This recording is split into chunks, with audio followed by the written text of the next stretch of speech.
Listo, quedó la captura de pantalla. Ya quien quiera cerrar sus cámaras no tengo ningún problema. Yo voy a cerrar la mía porque se calienta la máquina. Entonces la voy a cerrar y vamos a seguir la plática por el audio. Muy bien, ¿alguien tiene alguna duda con respecto a esto que estamos platicando? O lo que hemos estado platicando. Bien, parece que no. Entonces voy a comenzar a compartir la pantalla. Y comenzaríamos a seguir con el tema.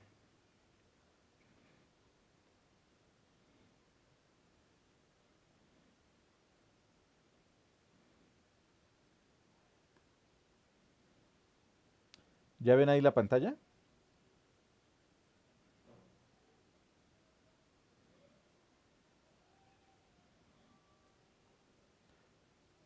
Jóvenes, ¿alguien ve la pantalla?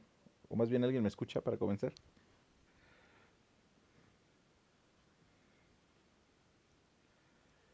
Ya, jóvenes, ¿alguien me escucha? ¿Sí?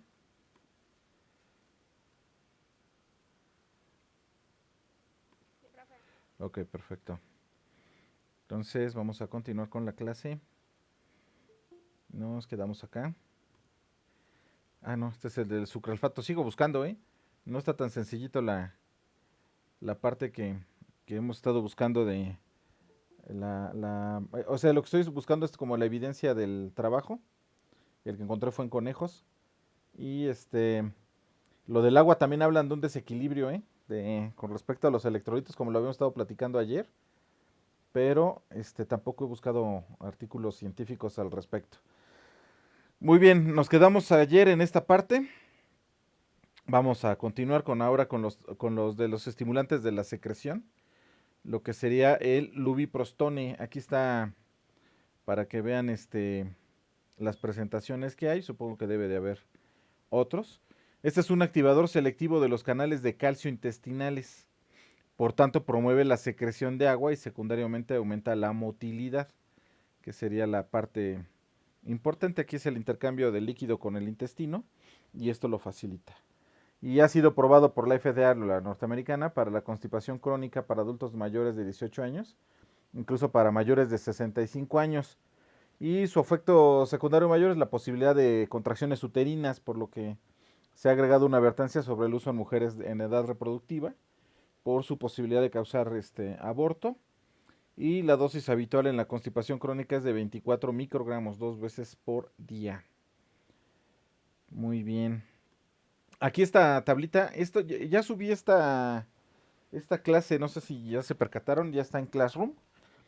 Este, ahí está la tablita para que ustedes puedan ver los tipos de laxantes y pues cuáles son como pues, las principales cosas, ¿no? Desde la dosis, el nombre genérico, este, y pues tener ahí para que la tengan en algún momento.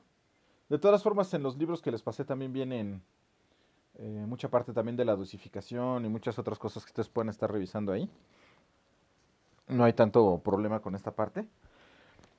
No sé si tengan dudas porque vamos a entrar ya al siguiente tema que sería la parte de la diarrea. No sé si tengan alguna duda hasta aquí o algo que quieran preguntar, platicar o que profundicemos. ¿No? Parece que no. Ok, perfecto. Entonces vamos a continuar con la siguiente parte que va a ser precisamente ya la parte de la diarrea. Bueno, aquí vamos a encontrar pues diferentes definiciones y va a ser también importante la parte de la definición como hemos estado platicando, ¿no? Si no hay una buena definición, pues muchas veces podemos este, confundir o no hacer un buen diagnóstico, lo que yo les platicaba un poco quizás con la definición, por ejemplo, de incontinencia urinaria que fue cambiada y que este tipo de maniobra se hace pues de repente para evitar por conflictos con los pacientes o con los clientes, ¿no? Vean, la diarrea se define como un tránsito fecal de excesiva frecuencia, pero vean, según la OMS, más de 3 veces en 24 horas, lo cual me parece un poco exagerado, pero bueno, si suman estas más de 3 veces en 24 horas con una deposición con heces de escasa consistencia y en cantidades superiores a las normales, pues entonces a lo mejor ya podríamos entender más la definición de la OMS, me explico, más de 3 veces al día o en 24 horas, con heces de escasa consistencia y en cantidades superiores a las normales, ya pueden ustedes estar considerando que es un proceso diarreico. Ahora, el síndrome diarreico, pues se considera síndrome, dado que pues, puede tener varias causales. Ahorita vamos a platicar de eso. Y es considerado como el resultado de una alteración asociada principalmente a los procesos de secreción y absorción intestinales, y solo secundariamente a la motilidad refleja del intestino. Es decir, este intercambio de agua que se estaría haciendo con los intestinos y sobre todo con el colon, etcétera, cuando se ve afectada y en lugar de absorber agua se mete agua al sistema para y se incrementa la motilidad, es cuando estamos hablando de este síndrome diarreico. Dice, por tanto, el objetivo prioritario del tratamiento de la diarrea consistirá en el restablecimiento de los procesos de secreción y absorción y, en definitiva, en la normalización del equilibrio hidrosalino y evitar la deshidratación. Es decir, en realidad, a menos que sea por un patógeno, lo único que vamos a poder hacer es evitar la deshidratación y meter electrolitos, ¿no? Para evitar también cambios homeostásicos en sangre y en los tejidos. Es decir, paliativo, ¿no? En términos clínicos, las diarreas pueden clasificarse en aguda, cuando la duración es inferior a 2 o 3 semanas, y crónica, cuando supera este periodo de tiempo. ¿Me explico? Entonces tenemos dos tipos de diarrea, que eso va a ser sumamente importante al momento de que estemos viendo el tratamiento, ¿me explico? Bueno, ahorita vamos a platicar un poco más acerca de los diferentes tipos de diarrea. Fíjense, la diarrea, y de eso que hablábamos el día de ayer, la diarrea aguda afecta a más de 1.000 millones de personas cada año en todo el mundo, sobre todo en zonas económicamente deprimidas. Es la forma más grave de diarrea debido a las alteraciones electrolíticas producidas y suele tener una etiología infecciosa, la aguda, ¿no? Generalmente. Normalmente, excepto determinados cuadros etiológicos específicos, suele ser un proceso autoeliminado y no requiere farmacoterapia específica, ¿no? Antiinfecciosos, sino una terapia dietética y sintomática. Eso es lo único que se estaría recomendando. Digo, en dado caso de que ya se vuelva crónica, ¿no? Ahí es cuando sí ya se debe de hacer un proceso para encontrar si hay un agente infeccioso, un antibiograma para entender cuál es el agente. Claro, eso es un poco más caro y más tardado, pero para determinar exactamente cuál sería la dosificación y lo que uno tiene que, o cómo uno tiene que atacar la diarrea crónica. Generalmente cuando es aguda, ¿no? Les digo, puede ser este proceso donde entró alguna bacteria, hizo alguna cuestión, por ejemplo, cuando entra algunos tipos de bacterias, bercenos, no es la bacteria la que causa el problema, sino muchos de los metabolitos secundarios que la misma bacteria genera. Ahorita estoy tratando de acordarme de una, se me olvida el nombre de la bacteria, a ver si lo tengo aquí en la clase. Bueno, pero esta bacteria lo que hace es, obviamente consume de lo que nosotros consumimos, o lo que tenemos en el interior de los intestinos generalmente, pero lo que hace es producir un tóxico. Esa toxina no es para dañar al hospedero, sino más bien para eliminar la competencia. Es decir, es un tóxico que mata a otros microorganismos y de esta manera dejar huecos en el intestino para que la bacteria lo colonice. Estoy tratando de acordarme del nombre de la bacteria para no equivocarme, pero a ver si me acuerdo más adelantito. Y esta toxina que la misma bacteria libera contra otros microorganismos es lo que el intestino detecta, ¿me explico? O las células del intestino detecta, y de inmediato viene una respuesta para la eliminación de la toxina, para esta eliminación del tóxico. Y viene una diarrea, ¿me explico? Obviamente esta diarrea pues va a ser agregar mucha agua al quimo líquido e incrementar la motilidad intestinal. De esta manera que también evita que la bacteria que recién está entrando y está tratando de competir se pueda fijar. Y de esta manera elimina la bacteria. Muchas veces se elimina, o no en todas, no en su totalidad, pero deja muy pocas bacterias. Y esto provoca que las bacterias que ya tenemos ahí dentro terminen la tarea. ¿Me explico? Simplemente compitan contra ella y no le permitan el establecimiento colonial y llegan a morir o mueran. De hecho, se han realizado muchísimos estudios con respecto a esta parte de la colonización del intestino y de los procesos de competencia dentro del, del intestino y cómo alcanzan estos equilibrios para tratar de entender la parte del buen funcionamiento de la digestión. Y muchos trabajos se han realizado también con el uso de algunos prebióticos, ¿no? Como utilizar lactobacilos y algunos tipos de lactobacilos. Y se hacen estudios bien interesantes. Bueno, lo primero es que la cuestión de la motilidad intestinal y la digestión no es un proceso donde podamos nosotros entender, a ver, déjame explicarles cómo les explico esa parte. Y ahorita les voy a enseñar un trabajo para entender esto que les estoy diciendo. O sea, si ustedes colocan lo primero que entra a la boca, lo primero que pasaría a la boca, entenderíamos que sería lo primero que entraría en el estómago, lo primero que comenzaría a ser digerido. Y en teoría el empirismo nos diría que ese primer bocado va a ser lo primero que va a salir en forma de heces fecal, ¿no? Esa sería como la idea principal si fuera un sistema completamente homogéneo en su función. Por lo tanto, lo primero que entra y lo primero que empieza a ser digerido, pues sería el primer bocado que nosotros comemos. Pero esto no es así. Los primeros trabajos que intentaron entender eso fueron con canicas de colores de vidrio, ¿no? Y lo que se hacía pues es precisamente a los pacientes cuando empezaban a comer, pues, se les pedía que se metieran 2 o 3 canicas de un color, por ejemplo rojo, comenzaran a comer, ¿no? Cayera las primeras partes del alimento.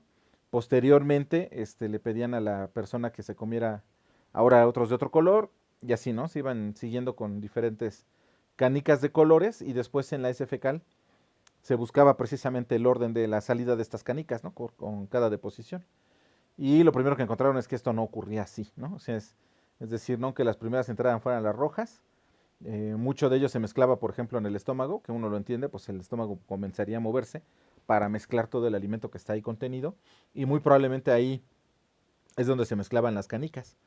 En otros estudios lo que se hizo fue tratar de eliminar el efecto del estómago, y era meter por sesión alimenticia en personas que les daban canicas cada 3 horas con alimentos para entender si cada vez que se vaciaba el estómago, pues entonces los intestinos iban a sacar lo primero que entraba al estómago, pues en primer lugar, las canicas rojas en primer lugar, las canicas azules en segundo lugar, canicas amarillas en tercer lugar, y se dieron cuenta que pues sí el estómago mezcla, mezcla las canicas, pero cuando lo van haciendo cada 3 horas, que se supone es cuando el estómago se vacía, ya no hay alimento, después vuelven a meter alimento esas 3 horas y meten ahora unas canicas azules en lugar de las rojas o después de las rojas, pues uno pensaría que eso ocurriría, ¿no? 3 canicas rojas, después 3 canicas azules y a las 3 horas siguientes 3 canicas amarillas. Y se dieron cuenta que tampoco ocurre de esa manera. Los intestinos tampoco tienen esta motilidad tan mecánica o robótica como podríamos pensar, ¿me explico? Que, que fuera como un robotcito, ¿me explico? O un tubo que tiene una contracción peristáltica tan dominada que puede hacer eso. En realidad no, en alguna parte de los intestinos también puede haber que se retrasen. Claro, aquí también los experimentos hay que ser bien claros. Tampoco es lo mismo una canica que es de vidrio que no va a pasar por un proceso digestivo al quimoalimento, ¿no? Perdón, al alimento que se va a volver quimolíquido. Pero sí nos da una idea de cómo algunas partes del intestino pues no son pues como lo pensábamos en un inicio. Y esto fue bien interesante porque de aquí se desarrollaron algunos trabajos en, para entender algunas cuestiones de la digestión, esto que en algún momento platiqué con ustedes acerca de cuando llegué empezamos a trabajar con una cuestión de puma, ¿no? ¿Se acuerdan que les decía? Que dependía mucho de las necesidades del animal y que, sí, no recuerdo si fue con ustedes que platicamos esa parte o sí. A ver, recuérdenmelo. ¿Alguien que esté poniendo atención que me recuerde? ¿Cómo? De un trabajo que realizamos con Puma acerca de la digestión. Con Puma, Puma el felino. ¿No, no fue con ustedes? Ah, ok. Bueno, entonces, ahorita les explico ese trabajo. Ahorita les explico ese trabajo. Cuando yo recién terminé el doctorado, precisamente llegué a la Autónoma del Estado de México a trabajar. Y lo primero que me encontré fue con un amigo de hace muchos años que trabajaba él ya ahí, que trabajaba con Puma. Obviamente yo no venía del área de trabajar con animales silvestres, yo trabajaba con modelos animales, pero en laboratorio, animales de laboratorio con cuestiones de incontinencia urinaria, que es realmente la línea que yo desarrollé en el doctorado.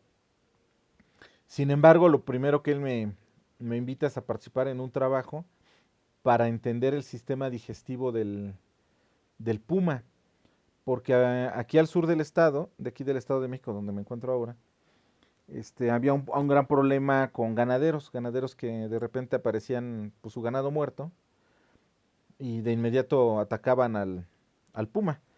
Y pues en un principio lo que hacían era ir al monte y matar al puma, ¿no? Puma que encontraran y puma que pues, se lo echaban para que no cazara ganado. Después entró Zagarpa y entró Semarnat, pues para evitar que se estuvieran matando a los pumas, y hay un programa donde a los ganaderos, ese debe también existir ahí en el istmo, a los ganaderos que un puma o un jaguar atacan al ganado, se les compensa para que no vayan y maten a los animales, simplemente se les compensa la vaca o se les compensa el ganado que hayan perdido. Sin embargo, empezó a haber abusos, ¿me explico? Cuando salió el programa, pues muchos ganaderos de inmediato metían, no, pues mi vaca se murió y pues llegaba la gente de Semarnat o tomaban fotografías, las mandaban y entonces empezaron a sospechar que estaba habiendo como cierto abuso y que a lo mejor muchas de esas vacas no estaban muriendo por lo que ellos estaban comentando. Entonces cuando yo llegué él tenía ese problema y estaba tratando de entender el sistema digestivo del puma. Y me dijo, es que yo quiero saber, dependiendo de la cantidad de alimento que consuma, en cuánto tiempo lo va a eliminar del sistema para saber en cuánto tiempo vuelve a buscar comida. ¿Me explico? O sea, la teoría te diría, pues tú, obviamente, nosotros, pues comemos, a las 3 horas el estómago queda vacío, pero no nos da hambre a las 3 horas. Acuérdense que hemos estado platicando de que dependiendo la cantidad de alimento que ingeramos y el tiempo en el que lo hacemos, el hígado, ¿no?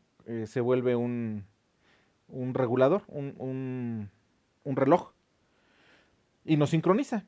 De tal manera que nos da hambre justo cuando estamos acostumbrados a comer, ¿no? Quien haga 3 comidas, pues generalmente a la mañana siempre le da hambre a la misma hora, en la mediodía le da hambre a la misma hora y en la noche a la misma hora, ¿no? Hay gente que nada más come 2 veces al día, ¿no? Hay gente que come 5 veces al día, pues eso ya es dependiendo de cómo ustedes vayan organizando su propio sistema, ¿no? El sistema es altamente plástico y se organiza a las necesidades, más bien a los requerimientos que ustedes le van dando o a los requisitos que ustedes le van poniendo. La idea es que pues obviamente comemos, el sistema se vacía o empieza a ver la cuestión de la digestión y nos da hambre y volvemos a buscar alimentos. Tenemos esa conducta de búsqueda de alimento, ¿no?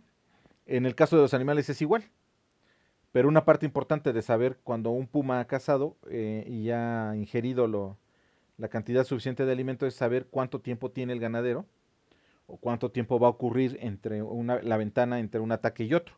Porque muchas veces, sobre todo los pumas y jaguares que ya están viejos, son los que llegan a atacar el ganado.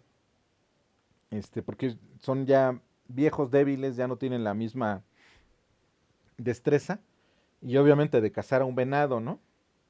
O cazar un pecarí, un cerdo en la selva, pues es más fácil cazar una vaca. ¿Me explico? Bueno, relativamente más fácil, ¿no? Cazar una vaca o cazar un borrego, ¿no? Y generalmente son ese tipo de animales los que hacen ese tipo de conductas.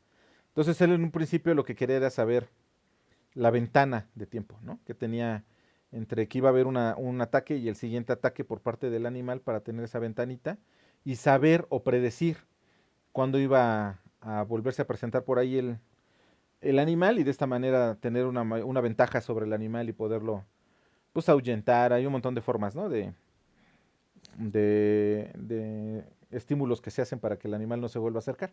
Generalmente son luces y sonidos, ¿no? Este, pues hay que estar ahí al pendiente para que cuando aparezca le den el susto de su vida y los pumas relacionan el susto que se llevaron, porque además el puma pues no va a entender lo que sucedió. Simplemente va a haber una hiperestimulación, una estimulación de sonido y de luz, y esto va a ser suficiente para que el animal no se vuelva a acercar pues al hato, ¿no? O a donde esté el ganado. Y pues obviamente con estas cuestiones de fisiología que yo ya más o menos sabía, con eso que les estoy platicando de las canicas y demás, él no entendía bien cómo hacer el trabajo, ¿no? Y en el zoológico, que pues era donde lo tenía que hacer, pues no le dejaban, no le permitían el protocolo que él quería hacer. O sea, él quería dejar a los animales una semana sin comer, posteriormente darles de comer un conejo con cierto peso conocido, ¿no?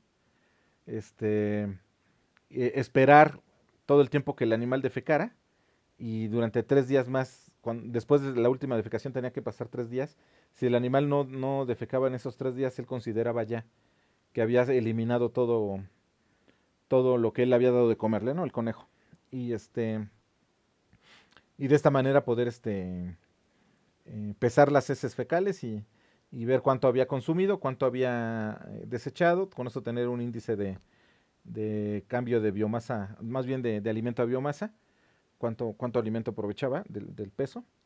Pero obviamente en el zoológico no le permitían dejar a los animales 3 días sin comer antes y 3 días, y después de la última defecación, pues 3 días más, ¿no? O sea, era 6 días sin alimento y eso, pues son muy delicados.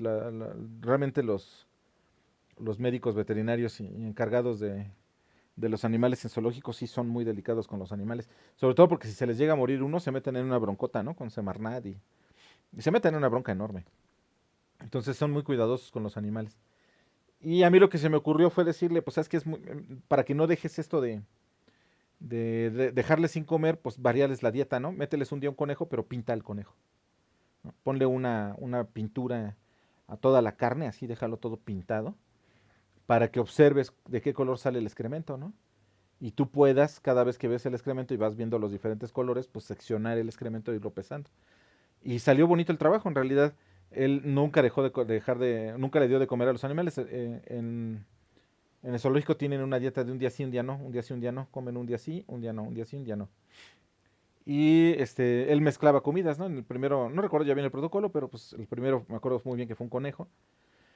El conejo iba con una pintura vegetal no digerible, que ya se venden en el mercado. Y pues se lo dio de comer al puma. Y al siguiente día no comía nada y al siguiente pues le daban carne, por ejemplo, utiliza mucho carne de burro, carne de caballo, este, y otra vez pintábamos, pero ahora con otro tipo de tintura vegetal no digerible. Y de esa manera íbamos después, bueno, yo no, porque esa parte no me gustaba mucho. Huele muy feo, apesta el excremento del puma, huele horrible. Y pues también iba y hizo todo el experimento y todo, y pues vio la ventana más o menos de tiempo en que podía un animal digerir todo lo que había consumido, y pues era más o menos una semana, ¿no? Lo que más o menos sospechábamos, que después de hacer una muy buena comida, el animal puede pasar una semana sin comer y luego tiene que empezar a buscar. No significa que de inmediato va a cazar, pero sí va a empezar la conducta de búsqueda.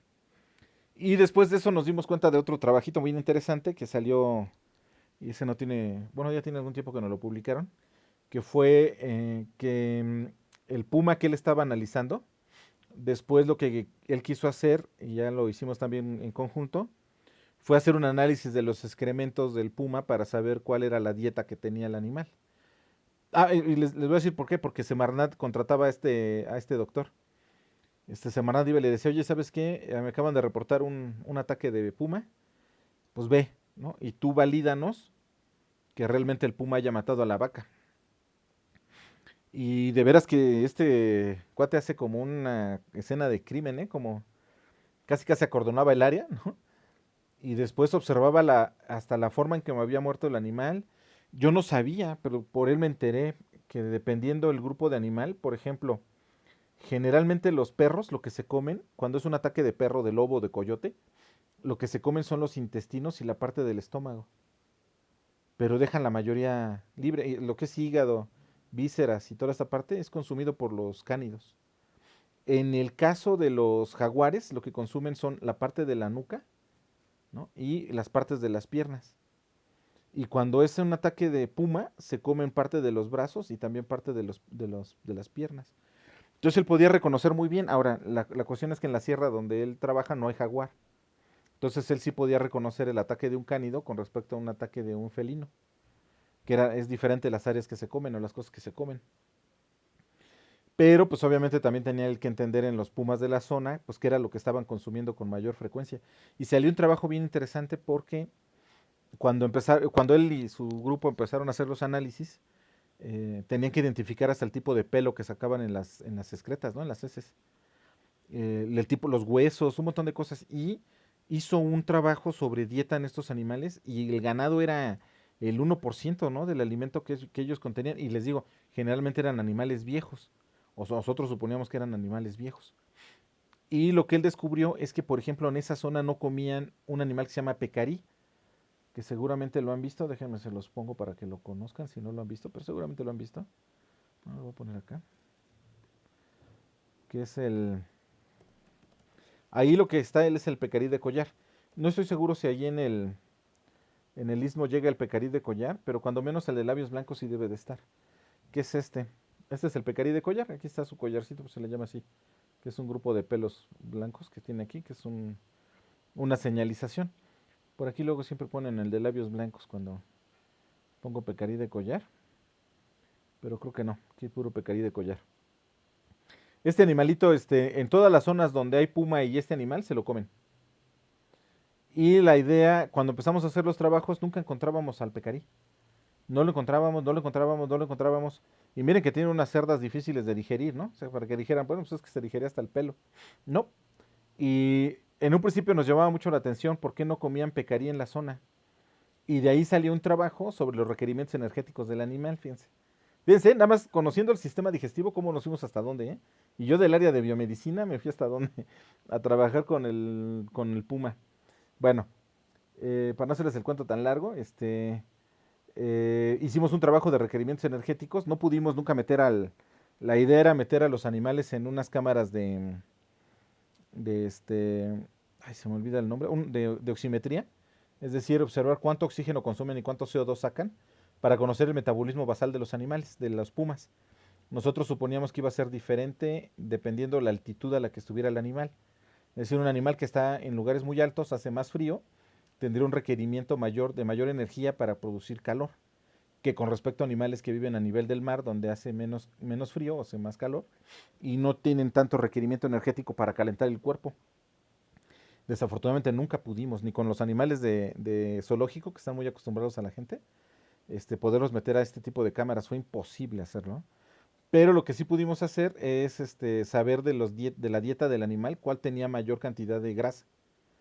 Y lo que comen en esa sierra que les estoy platicando es el armadillo.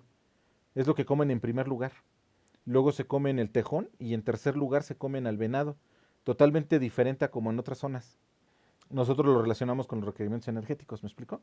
Y después de un incendio, que fue lo más interesante de todo eso que les estoy platicando, hubo un incendio donde muchos animales murieron y otros huyeron, y el puma se quedó sin muchas presas y empezó a aparecer el pecarí. Y después nos enteramos de que el pecarí había sido extraído de la sierra, la gente lo había exterminado. Durante 20 años no hubo pecarí. Eso significa que las mamás no pudieron enseñarle a los críos que ese era un alimento, ¿me explico? Y se perdió, para que vean cómo sí hay cultura en los animales. Ya después de eso hay muchos trabajos sobre esta culturización, ¿eh? De hecho, Purina lo usa. Y ahorita les platico. Purina usa esta parte de la culturización en los animales, que ahorita les voy a explicar cómo es. Mucho tiene que ver con lo que consume la madre. O sea, incluso nosotros tenemos cierto gusto por lo que la madre consumía, o cierto disgusto también puede ser, dependiendo de nuestros propios receptores o de gusto y de olfato con los que nazcamos. Pero si la mamá consume mucho alimento, algún tipo de alimento, ese tipo de proteínas y de moléculas de olor y de sabor pasan a través de la placenta. Entonces los críos nacen ya con cierta predisposición a cierto tipo de alimentos. Por eso es que somos tan diferentes, ¿me explico? O sea, uno está acostumbrado a la dieta o a la comida del sitio donde nació, a la familia, al sitio. Y si ustedes salen de ahí, de repente pues no les puede gustar la comida o extrañan la comida, ¿no? Muchos que salen del país luego dicen, es que lo que más extraño es la comida de México, ¿no? Etcétera, etcétera. Tiene que ver con esas cuestiones. Y hay otra parte cultural, lo que te enseñan, no solamente lo que traes en el vientre, sino otra parte de lo que te enseñan. Y en el puma es así. En el puma una parte es lo que la madre consume y que llega a los críos, y otra lo que le enseña a la madre a cazar al crío. Y al no haber pecarí, pues ella no consumía pecarí, pero tampoco le enseñó a los críos a cazar pecarís. Cuando viene el incendio, seguramente varias hembras o o varios pumas, sobre todo las hembras, porque son las que pasan el conocimiento, debieron por hambre haber cazado al pecarí sin haberlo aprendido, ¿me explico? Y pues se dieron cuenta o de alguna manera entendieron que era sabroso. Y a partir de ahí ya aparece el pecarí en la dieta. No sé en qué lugar esté ahora porque ya tiene tiempo que perdí el contacto con el doctor Octavio.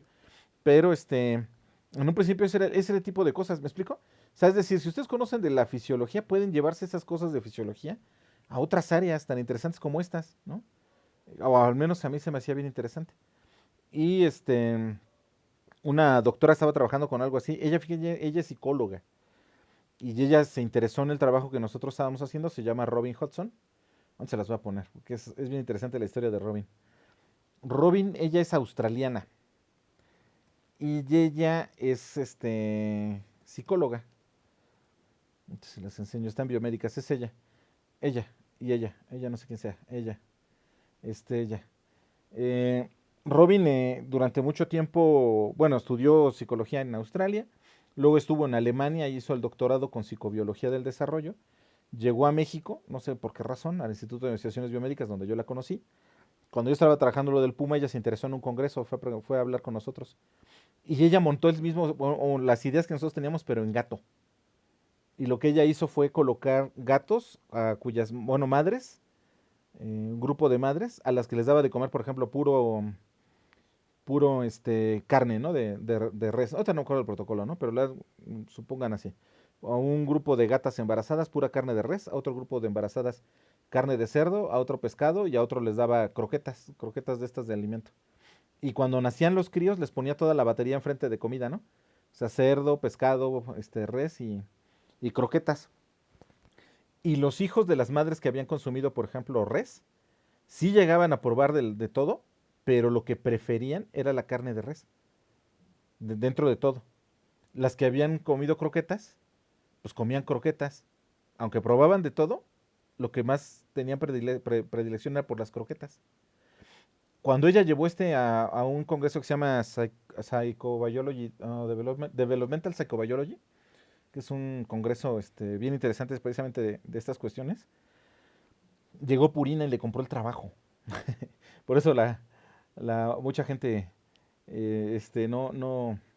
no quiere mucho a Robin. Ah, este trabajo es otra cosa diferente. Este es de olores. Ella también hizo un trabajo con olores, con gente de Tlaxcala y gente del DF, y se dio cuenta cómo la gente del DF ya perdió mucho de la mucosa nasal. Ya no pueden percibir olores tan finamente como la gente de Tlaxcala, por ejemplo, que todavía es un ambiente más rural. Entonces mucha gente no quiere mucho a Robin después de que vendió su proyecto. Pero después de eso Purina sacó una línea ¿cómo se llama? De alimento para madres embarazadas. O sea, si alguna vez han llevado a su crío, acá está con el grupo de Tlaxcala, miren este. Este es Amando Bautista, que es un alumno de él. Aquí está Robin, Margarita Martínez y los demás no sé quiénes sean. Pero están en Tlaxcala, aquí en este laboratorio. Y y Purina le compró el trabajo, ¿eh? Este trabajo, así como lo escuchan, llegó Purina y le dio 5 millones de pesos para que realizara el trabajo. No sé cuánto dinero, si le pagaría todos los insumos demás. Lo que quería Purina era saber si las gatas que comieran y los perros que comieran de su alimento, si los críos iban a tener predilección por ese alimento. Y lo que hicieron fue alimentar a las mamás con las croquetas de cachorro. Entonces no sé si alguna vez han ido al veterinario con su perrito o gatita embarazada y de inmediato el veterinario les dice, dales comida de crío. Y es que es más fácil de digerir y las mamás les sirve más. En realidad no. Eso ni el veterinario ni lo sabe. Eso salió de este trabajo de esta señora. Y le estoy hablando de hace como, ¿qué les gusta? Porque yo estaba todavía en el doctorado. Yo salí en el 2006, haber sido como en el 2004, 2005 que le compraron el trabajo a ella. Y esta idea, a todos los veterinarios les han vendido Purina y las demás empresas, la idea de darle de comer a una hembra embarazada alimento de cachorro porque es de más fácil digestión. Pero en realidad no saben lo que hay atrás. Lo que hay atrás es el trabajo de Robin, mostrando cómo las hembras o lo que come la hembra va a influir en el gusto del crío. De tal manera que cuando nazca el crío, pues lo que va a preferir es el alimento de la madre. Y pues obviamente Purina le conviene eso y todas las demás empresas, pues para que los críos se agarren una línea, ¿no? Es como tener un enfermo crónico. Tienes ahí y tienes asegurada la venta de tu producto. Y otra vez es fisiología del sistema digestivo y lo estás aplicando a modelos animales y modelos de este estilo. Bueno, ese es el breviario cultural que les quería decir. Entonces, así no funciona la cuestión digestiva como estábamos platicando. Y bueno, alguna duda con eso que estaba platicando de los pumas y eso, que está, a lo mejor es algo muy fuera de lo que ustedes hacen, ¿no? O alguien, si alguien escribió algo. ¿Sucederá lo mismo en que me dices? Dígame. Sí, sucede lo mismo con los humanos. Ajá, dígame. Cuando usted lo mencionó acerca de que pintaban, ¿no? La comida del puma, Ujú, ujú. al momento de su digestión no se le quitaba la pintura o algo así. No, no se absorbe. Son un tipo de alimentos que se utiliza precisamente para este tipo de estudios. Son tintes vegetales, pero que no son digeribles. Mira, te pongo un ejemplo. Muchos tintes o muchas cosas de tintura del vino no es digerible y sale a través de las heces, ennegrece las heces. Otro tipo, por ejemplo, se extrae am, se le llama remolacha, pero tiene otro nombre. Déjame, lo busco para que lo vean cuál es. Ese también se le saca un tinte que es rojo. De aquí se saca el rojo. Na- Ese betabel. Es la remolacha betabel. Es este. Este betabel tiene también una parte que es roja y que también no se digiere. El problema del betabel o de esta tintura es que también se elimina por orina. Entonces sí llega a pasar a sistema y se elimina por orina, pero no es digerible, no se rompe. Y de ahí hay otro que es la peroxidasa del rábano. Ese rábano, cuando entra en contacto con una sustancia que se mezcla, se vuelve un peróxido del rábano se le conoce. Y también marca de como color como morado. Entonces hay varias tinturas que están en la naturaleza, que son orgánicas, pero que no son digeribles. Por eso es que podemos hacer este tipo de trabajos así, para poder, y se usan mucho para esto, para estas cuestiones de trazabilidad y digestibilidad de muchas cosas. Cuando alguien está probando nuevas cosas, dietas y eso, utilizan estos trazadores, sobre todo para saber si la dieta, y en animales, ¿eh? Para saber si, por ejemplo, la pasta que tú les vas a dar no se retiene a nivel intestinal, que quede acumulado, que se acumule ahí y tarde mucho tiempo en eliminarse o en digerirse. Entonces se hacen cosas de trazabilidad con estas dietas. En el humano también ocurre, ¿eh? Les digo, lo que consuma su madre va a influenciar mucho lo que ustedes gusten, a lo que ustedes les guste. Por eso es que hay regionalización de la alimentación, ¿no? O sea, váyanse de aquí, váyanse del istmo y vénganse acá al centro. Y el tipo de alimentación es diferente. A mí me gusta mucho la comida de Oaxaca, por ejemplo. Me encanta, la saboreo, no me harta. Pero yo conozco mucha gente que ha venido, por ejemplo, de Acapulco acá al centro y se hartan muy rápido de la comida del centro, ¿no? Dicen, es que no, como que les hace falta sabor, como que... Y es una cuestión que viene desde el vientre y que después se hace cultural, como en el caso de los gatos, ¿no? Y los felinos. Entonces, por eso, digo, esos son trabajos para entender la dieta humana, ¿no? ¿Por qué comemos lo que comemos? Sería la pregunta, ¿no? Y de ahí se va respondiendo con esto. ¿Sí? ¿Alguien más? Bueno, no sé si contesté primero y si ya no hay dudas. Me refiero a que... Gracias. Ajá. Ah, ya le entendí. Me refiero a que si la madre comiera comida para bebés como papillas y así. Este, pues ahí en ese caso yo creo que no habría tanta diferencia, pero no lo sé. No, no lo sé. No, ahí no. Sí sé que lo que come la madre influye, ¿no? Pero, pues hasta sería un buen ejercicio, ¿eh? Que sacara Gerber su línea para mujeres embarazadas y come papilla, ¿no? Para que puedas digerirla mejor y con eso tratar. Fíjese que tiene usted es maquiavélico, usted, joven Roger. No lo había pensado, pero puede ser, fíjese, que se pudiera hacer cierta manipulación en los humanos. No creo que hubiera un trabajo o un comité ético que lo permitiera, pero podría ser, por la evidencia que yo le puedo mostrar, podría ser, ¿eh? Muy bien. Si no, pues seguimos con esto, ¿no? Entonces les digo, tendría que ser sintomática y pues un tanto la dieta, ¿no? Y dice, cuando una diarrea no responde al tratamiento en 2 o 3 semanas y persiste la eliminación de ácidos anormales, se habla entonces de diarrea prolongada o diarrea crónica. El término diarrea crónica se utiliza de modo convencional cuando esta se prolonga durante más de 2 meses, ¿no? Y la diarrea crónica puede deberse a múltiples causas y en muchas ocasiones es el síntoma de una enfermedad gastrointestinal. ¿Cuáles? Cáncer de estómago, cáncer colorectal, tumores endocrinos. ¿Me explico? Ya cuando estamos hablando de estas diarreas crónicas. Bien.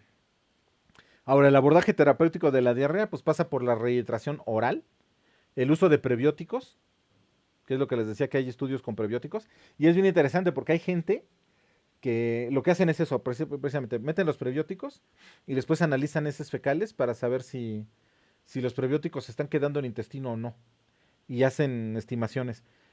Y depende de tu sistema.